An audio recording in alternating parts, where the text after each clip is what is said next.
Hello everyone, कैसे हैं आप लोग। आई होप आप सब लोग बहुत अच्छे होंगे, अपना पूरा ख्याल भी रखते होंगे।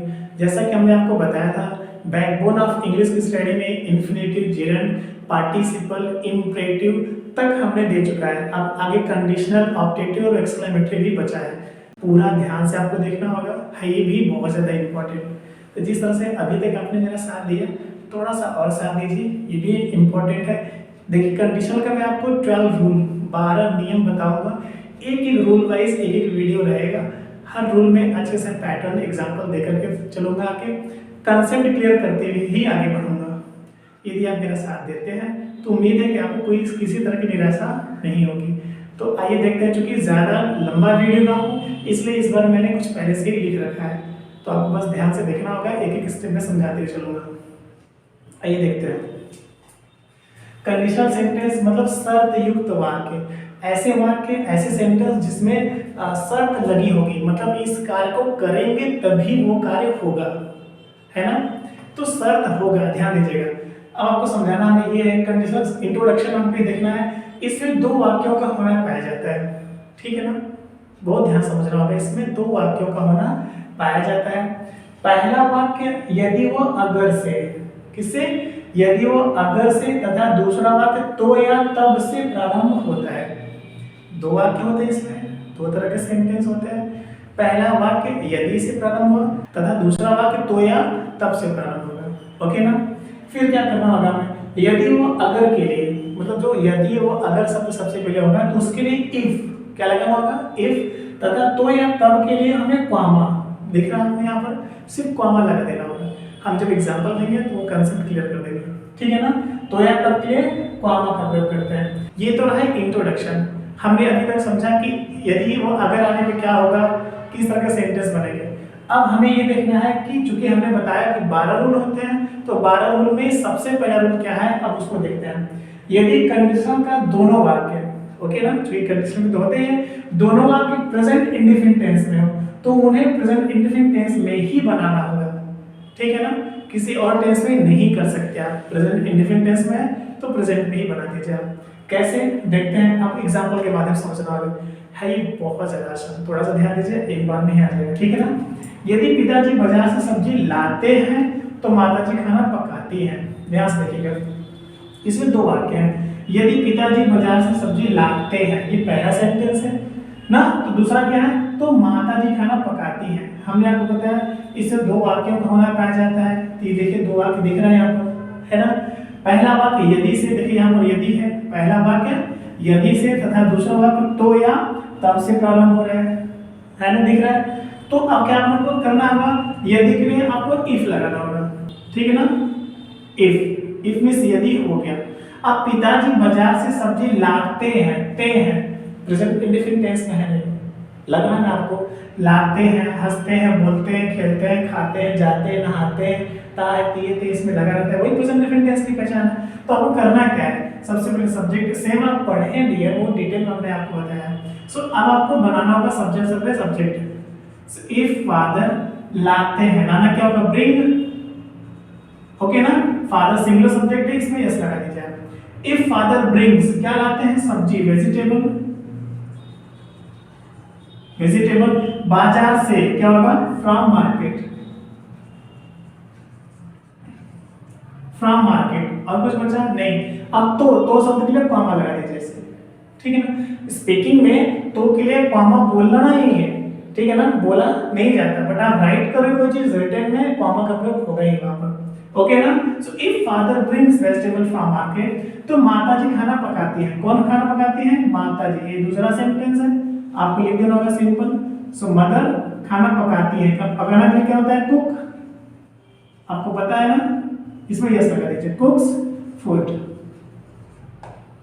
लास्ट में फूड स्टॉप। आया समझ में आपको।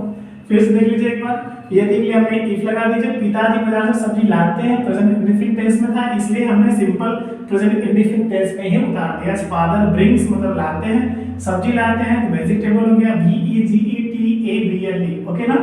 वेजिटेबल बाजार से फ्रॉम मार्केट। अब तो शब्द के लिए कॉमा लगा, तो शब्द के लिए कॉमा दिख रहा है यहाँ पर ना। तो माता जी खाना पकाती हैं, तो कौन पकाती है? माता जी, मदर हो गया यहाँ पर। उसके बाद पकाती है, पकाने के लिए कुक होता है, लास्ट में एस लगेगा क्योंकि मदर भी सिंगल सब्जेक्ट है। क्या पकाती है? खाना, फूड होगा लास्ट में, फुल स्टॉप। ओके ना, कितना ज्यादा सिंपल है। तो दोनों आपके प्रेजेंट इंफिनिट टेंस में था, दोनों हमने प्रेजेंट में उतार दिया। बस हमने नया क्या किया इसमें, यदि के लिए इफ लगाकर तो के लिए कॉमा लगा दिया, बस इतना ही नया था। एक कंडीशनल का पहला रूल है, बट 12 नियम है तो 14, बट 12 नहीं मैं सब बता दूंगा। क्लियर?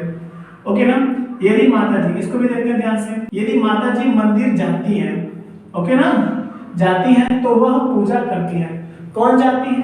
माता जी जाती हैं। यदि के लिए आपको सेम लगाइए यहाँ पर, इफ माता जी के लिए मदर, इफ मदर जाती हैं, जाना के लिए क्या होगा? गो, बट इसमें ईएस लगेगा। ओके ना, क्यों? क्योंकि मदर सिंगुलर सब्जेक्ट है, जाती है प्रेजेंट इंफिनिट टेंस में सिंगुलर सब्जेक्ट बाद ऐसे ही ईएस लगता है। इफ मदर गोज, जाती है, जाना के लिए टू लगा देंगे, मतलब जब जोड़ते हैं कहीं पर टू लगाते हैं, बताया ना आपको पहले ही। So if mother goes to temple, अब तो के लिए कॉमा लगा दीजिए। If mother goes to temple, यदि माता जी मंदिर जाती है, हो गया। तो के लिए मैंने कॉमा लगा दिया। वह पूजा करती है। कभी कभी किसी सेंटेंस में आपको ये सब्जेक्ट नहीं मिलेगा। यदि माता जी मंदिर जाती है तो पूजा करती है, तो कौन पूजा करती है? माता जी जाएंगी तो वही करेंगी, तो मदर के अनुसार इधर आपको सी लेना पड़ेगा अपने मन से। यदि वह दिया है तो आप सिंपली लिख देंगे, नहीं दिया है तो पहला वाला सब्जेक्ट ही दूसरे वाले सेंटेंस में उतर जाएगा। ठीक है ना, कर लेंगे। तो सी वर्शिप्स, WORSHIP होता है, CVS लगा देंगे। सी वर्शिप्स देयर लगा दीजिए, सी वर्शिप्स द गॉड, वो भी ठीक है। ओके ना, तो पढ़िए इसको एक बार। If mother goes to temple, she worships there. ठीक है ना, आ रहा है समझ में? तो आप इस तरह के सेंटेंस तो सुने ही होंगे बहुत बार। बनाना कैसे है आपको ये देखना होगा अच्छे से। आप मस्त का फेयर बनाइए, उसको बार बार रिवीजन कीजिए, अच्छे से वीडियो भी देखिए, हर एक चीज को अच्छे से नोट कीजिए। कोई दिक्कत होती है प्लीज कमेंट में मुझे जरूर बताइए, बट आई प्रॉमिस ये कि कोई मैं कमी नहीं करूंगा, ना ही किसी तरह की कोई कमी रह जाएगी आपके लिए। चलिए देखते हैं आगे। यदि आप कठिन परिश्रम करते हैं तो जीवन में सफल होते हैं। कौन कठिन परिश्रम करता है? आप ना। यदि शब्द के लिए आपको इफ लगाना होगा सिर्फ। ओके ना, आपके लिए यू, इफ यू कठिन परिश्रम करते हैं, प्रेजेंट इंफिनिट टेंस में है ही, क्योंकि प्रेजेंट में ही है, दोनों का सिंपल प्रेजेंट इंफिनिट टेंस ही बनाना है। सिंपल प्रेजेंट में क्या होगा? सो इफ यू, कठिन परिश्रम करना क्या होता है? Work hard. ओके ना, इफ यू वर्क हार्ड। अब ध्यान दीजिएगा, यू के बाद वर्ब में ऐसा ही नहीं लगेगा, क्योंकि यू आपका प्लूरल सब्जेक्ट है, तो प्लूरल सब्जेक्ट है तो वर्ब भी प्लूरल है आपका, है ना। तो जब वर्ब प्लूरल तो ऑलरेडी रहता ही है, और सब्जेक्ट जब प्लूरल हो गया तो बराबर है, मतलब सेंटेंस सही होगा, इसलिए ऐसे ही सही लगाना होगा। यस लगा देंगे तो वर्ब आपका सिंगुलर हो जाएगा, तो सेंटेंस गलत हो जाएगी। So if you work hard, यदि आप कठिन परिश्रम करते हैं, हो गया, तो के लिए आप कॉमा लगा दीजिए, क्योंकि सेंटेंस सही से बनाते हैं। तो जीवन में सफल होते हैं। कौन सफल होता है? इसमें देखिए सब्जेक्ट नहीं है, कौन सफल होता है? एक कठिन परिश्रम आप करेंगे तो सफल कोई और थोड़ी होगा, आप ही ना होंगे। यही चीज आपको ध्यान देना होगा। मैंने बताया कभी कभी आपको दूसरे वाले सेंटेंस में सब्जेक्ट नहीं दिया है, सब्जेक्ट दिया है तब तो आप उतार दीजिए, सिंपल। सब्जेक्ट नहीं दिया है तब आपको जो है बनाना पड़ेगा, अलग से पहला वाला सब्जेक्ट उसमें लिखना पड़ेगा। कर लेंगे, तो चलिए बनाते हैं। यदि आप कठिन परिश्रम करते हैं तो जीवन में सफल होते हैं। कौन सफल होता है? आप होते हैं। आपके लिए यहाँ पर यू होता है, आपको यू लेना पड़ेगा फिर से। यू सफल होना, सफल होना क्या होता है? सक्सीड, SUCC, मतलब DCCED, सक्सीड जीवन में, in life, in your life कर दीजिए और अच्छा रहेगा। ठीक है ना, लास्ट में फुल स्टॉप। क्यों बताते हैं आपको? SUCCED, सक्सीड, सक्सीड में सफल होना होता है।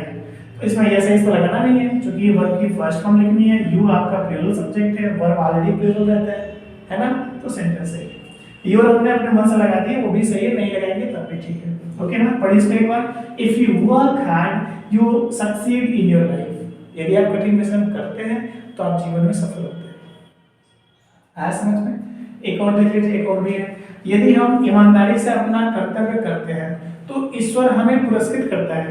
देखिए जरूरी नहीं है कि सब्जेक्ट दोनों सेम ही हो, दोनों सब्जेक्ट अलग अलग भी होता है। जैसे यदि आप मेरे पास आते हैं तो मैं आपको पढ़ाता हूँ। यदि पहले वाले में देख लीजिए, दोनों सब्जेक्ट अलग अलग है। यदि पिताजी सब्जी लाते हैं तो माताजी खाना पकाती है ना। सब्जेक्ट अलग भी हो सकता है, सब्जेक्ट सेम भी हो सकता है, दूसरे में सब्जेक्ट नहीं भी हो सकता है। ये 3 चीजें आपको विशेष ध्यान देनी है। ओके ना, कर लेंगे आप। इस तरह का ज्यादा से ज्यादा आप भी सेंटेंस बनाने की कोशिश कीजिए। जैसा कि हमने आपको पहले ही बताया, हम जो आपको एग्जांपल देते हैं वो पत्थर की लकीर नहीं है कि बस ऐसा ही है, इतना ही है। इस तरह का हो सकता है। आपके लिए एक आइडिया है, एक कंसेप्ट है, आपको इस तरह से कोशिश करनी है, बनानी है। एक लास्ट में है, उसी भी देख लेते हैं। यदि हम ईमानदारी से अपना कर्तव्य करते हैं तो ईश्वर हमें प्रोत्साहित करता है। देखिए दोनों सब्जेक्ट अलग अलग है। यदि हम ईमानदारी से अपना कार्य करते हैं, कौन करता है? हम। यदि इफ लगाइए, है ना, इफ वी ईमानदारी से अपना कर्तव्य करते हैं। अब यहाँ करना शब्द के लिए डू लेना पड़ेगा। इफ वी डू क्या? अपना कर्तव्य, our duty. If we do our duty, ईमानदारी से, ईमानदारी के लिए ऑनेस्ट होता है, HONE, ओके ना, STLY लगा दीजिए लास्ट में। तो ऑनेस्टली बोलते हैं इसको। ऑनेस्टली मींस ईमानदारी से, इसी शब्द लिए LY लगता है, इसको एडवर्ब कहा जाता है। ऑनेस्ट शब्द ईमानदार एडजेक्टिव था, अब एडजेक्टिव में आप LY लगा करके एडवर्ब बना देते हैं। So if we do our duty honestly हो जाएगा, ओके ना। यदि हम ईमानदारी से अपना कर्तव्य करते हैं, हो गया। फिर क्या बचा? तो शब्द के लिए कॉमा लगा दीजिए। तो के लिए कॉमा लगा करके अब दूसरा सेंटेंस लिखना होगा। तो ईश्वर हमें पुरस्कृत करता है। कौन करता है? ईश्वर, गॉड। गॉड पुरस्कृत करना। पुरस्कृत करना क्या होता है? रिवार्ड, REWARD होता ही है। इसमें यस लगा देना होगा। क्यों? क्योंकि गॉड को एक माना गया है, तो सिमिलर सब्जेक्ट ग्रुप में होंगे, है ना। सो गॉड रिवार्ड्स, ईश्वर पुरस्कृत करता है। किसे करता है? हमें करता है। किसे? हमें। हमें के लिए अस यहाँ पर दिया है। सोचिए कितना ज्यादा आसान। God rewards us. पढ़िए इसको एक बार। If we do our duty honestly, God rewards us. ये सत्य है। जब भी हम कोई अच्छा कार्य करते हैं तो ईश्वर हमें उसको पुरस्कृत जरूर करता है। बस हम लोग कर नहीं पाते या करना नहीं चाहते हैं, वो तो बात की चीज़ है। फिलहाल अभी आप बताइए कि ये आपको समझ में आया, कैसा लगा? मस्त है। इसी तरह से आपको भी बनाना होगा, ध्यान दीजिएगा। इसमें किसी एक सेंटेंस में आपको नहीं भी लगा सकते हैं, दोनों में नॉट शब्द नहीं रहेगा। हो सकता है बट नहीं रहेगा, क्योंकि वो दूसरा रूल हो जाएगा। हम आपको दूसरा रूल पढ़ाना है, ढेर सारे रूल पढ़ाना है, तो उसमें से एक मिलेगा। बट अभी किसी एक में से आप जो है नहीं लगा सकते, ओके ना। तो यदि आप इसे नोट करें तो मैं और भी एग्जांपल दे सकता हूँ। यदि आपको समझ में आ गया होगा तब तो ठीक है, अच्छी बात है। मुझे ऐसा लगता है आपको इतने में आ जाना चाहिए, तो और भी ज़्यादा एग्जांपल देने की जरूरत नहीं है। और चूंकि जो चीज़ें नहीं होगी वो मैं आगे के रूल में अलग तरह के एग्जांपल देकर कुछ सारी चीज़ें क्लियर कर दूंगा। आई होप ये सारी चीज़ें आपको बहुत अच्छा लगा, एक बार में समझ में भी आया होगा। नहीं आता है तो प्लीज़ आप वीडियो को रिवाइज कीजिए, 1 बार 2 बार 3 बार देखिए। और समझ में नहीं फिर भी आ रहा है आपको तो आप मुझे कमेंट करके हर तरह से ज़रूर बताने की कोशिश कीजिए। मैं आपकी प्रॉब्लम को हर तरह से सॉल्व करने की कोशिश करूँगा। अपना पूरा ख्याल रखिए, इस पेंडेमिक में हर तरह से अपना ध्यान रखिए, अपना का भी पूरा ख्याल रखिए। और ज़्यादा से ज़्यादा अपने मानसिक, बौद्धिक, शारीरिक विकास के लिए सोचते रहिए, कुछ नया बेहतर करते रहिए, देश की सेवा और सम्मान के बारे में भी सोचते रहिए। अपना पूरा ख्याल रखिए। यदि वीडियो अच्छा लगे तो प्लीज़ ज़्यादा से ज़्यादा लोगों तक शेयर कीजिए, लोगों तक पहुँचाइए।